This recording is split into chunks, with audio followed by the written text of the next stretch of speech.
특히 헌법재판소는 그래서 고민이 길어지는 것 아닌가 싶습니다. 원래는 그저께 14일에 선고가 날 걸로 예상이 됐었습니다. 물론 선고일 지정은 안 됐었지만요. 그런데 지금 고민이 길어지고 있고요. 채널A 단독 보도에 따르면 선고일 논의는 아직 시작도 안 된 걸로 보입니다. 아직 쟁점별 논의도 끝나지 않은 걸로 보입니다. 저희가 그림을 준비했는데요.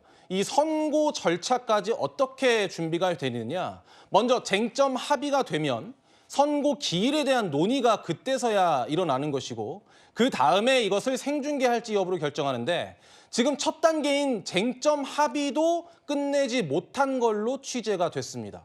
그렇다면 쟁점은 어떤 것이 있겠느냐? 총 5가지로 정리가 되죠. 쟁점 그림 혹시 준비가 돼 있을까요? 네, 지금 비상 상황이었느냐, 그러니까 윤석열 대통령이 비상계엄을 선포할 정도의 비상 상황이었느냐, 그리고 계엄 포고령이 합법이었느냐, 그리고 계엄군을 투입해서 국회의 의결을 방해한 사실이 있느냐, 또 선관위에 계엄군을 투입한 사실이 있느냐, 법관을 체포하라고 지시한 사실이 있느냐로 5가지로 정리할 수 있는데 재판관 판단에 따라서 쟁점의 가지수는 더 늘어날 수도 있습니다. 그리고 이 결정문을 쓰는 과정은 쟁점 1에 대한 판단, 사실관계, 법 위반 여부, 결론. 2에 대한 판단, 사실관계, 3에 대한 판단 이런 식으로 5가지를 다 해야 됩니다. 장 변호사님, 네. 이렇게 절차를 거친다고 생각하면 네. 글쎄요. 이번 주 금요일 그러니까 21일도 사실 좀 어려울 수 있겠다. 이런 전망도 나오더라고요. 그런데 법조인들 사이에선 정파를 떠나서요. 이 5가지 쟁점에 대해서는 비교적 대단히 좀 명확한 것 같습니다. 아마 절차가 늘어지는 이유 중에 하나는 윤석열 대통령이 전례 없이 절차에 대한 문제 제기를 상당히 많이 제기했기 때문으로 보이는 측면도 있는데요. 계엄 포고령은요. 그 자체로 불법입니다. 아무리 계엄이 설사 정당했다고 하더라도 군의 통할 아래 입법부를 둘 수 없는데 그걸 아주 명문상 문서로 남겼거든요. 예. 이걸 합법으로 판단할 수는 없습니다. 국회 의결방해 일단 갔죠. 왜냐하면 끌어내라는 그런 진술들이 나왔고. 말씀 중에 죄송하지만 쟁점별 판단보다는 네네. 선고 기일에 대한 그렇습니다. 거기 집중해 주시죠. 일단 5가지 쟁점은 위헌 위법이라는 게 이 이론의 여지가 없다고 전 개인적으로 생각하고요. 예. 다만 절차와 관련해서 왜 형사소송 기록을 검찰로부터 그대로 가져와서 받느냐, 왜 증인 채택에 대해서 본인들의 방어권을 행사해주지 않았냐, 대단히 지연말단적인 부분에 대해서 많은 문제 제기를 했거든요.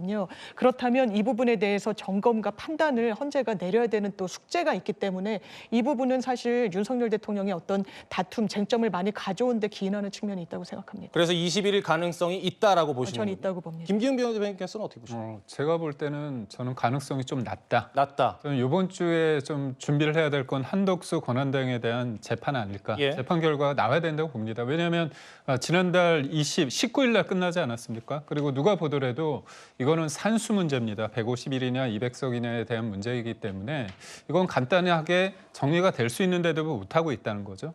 헌재에서 볼 때 정치적으로 이렇게 좀 본다면 6명이 확보가 됐다고 한다면 충분히 할 수 있을 것 같습니다. 예. 그런데 지금 야당이 마은혁 재판과 관련해서 최상목 권한대행을 굉장히 압박하고 있지 않습니까? 그러면 6명이 확보가 안 됐기 때문에 뭔가 이거를 조금 표현이 거칠 수 있지만 우격다짐으로 좀 넣고자 하는 그런 압박이 아닐까 생각이 들고요. 무엇보다도 저희는 이겁니다. 정치인 체포와 국회가 봉쇄됐느냐 이게 굉장히 핵심이라고 하는데 예. 이 핵심적인 어떤 증인이라고 할까요? 그 사람이 이제 홍장원 1차장의 메모, 정치인 체포 관련, 그리고 2번째는 곽정근 전 사령관 국회 봉쇄에 관련해서 이 사람들의 진술이 지금 무너지고 있습니다. 무너졌다고 저는 보고 있기 때문에 이 부분에 대해서 헌법재판관들이 검찰에서의 어떤 진술 내용, 이제 그리고 법정에서의 어떤 내용 가지고 어느 정도까지 이거를 소위 말해서 내란의 혐의로서 볼 수 있느냐가 아주 쟁점일 것 같습니다. 알겠습니다. 강 부대변인, 근데 네. 이렇게 김 대변인님처럼 만약에 21일보다 더 늦어진다고 하면 네. 28일이 될 가능성이 높잖아요. 네. 헌법재판소의 중요한 선고가 금요일에 이루어지는 관행이 있다고 하니까. 네. 근데 28일이면 이틀 전인 26일이 이재명 대표의 항소심 선고일입니다. 맞습니다. 원래 이재명 대표 항소심 선고일보다 윤석열 대통령 탄핵 심판 선고가 더 먼저 나올 거라고 예상을 했는데 네. 이렇게 되면 더 늦어질 수도 있어요? 그러니까 이제 사실 그 헌법재판소에서 무슨 요일에 하냐, 며칠 전에 예고를 하냐, 이것은 한간의 언론 보도에 따른 우리의 추측일 뿐인 거지 원칙상 정해진 건 없습니다. 그렇기 때문에 이재명 대표의 재판과 관련해서 전후로 나올 수 있는 것은 충분히 다 가능성은 열려 있다고 봅니다. 예. 근데 저는 개인적으로 이렇게 생각을 해요. 과거 박근혜 전 대통령 탄핵 심판에 참여했던 헌법재판관이 했던 말이 사실 편의의 첫 번째 들어갔을 때부터 이미 결정은 나 있었다. 헌법재판관들은 누가 설득한다고 되는 사람들이 아니다.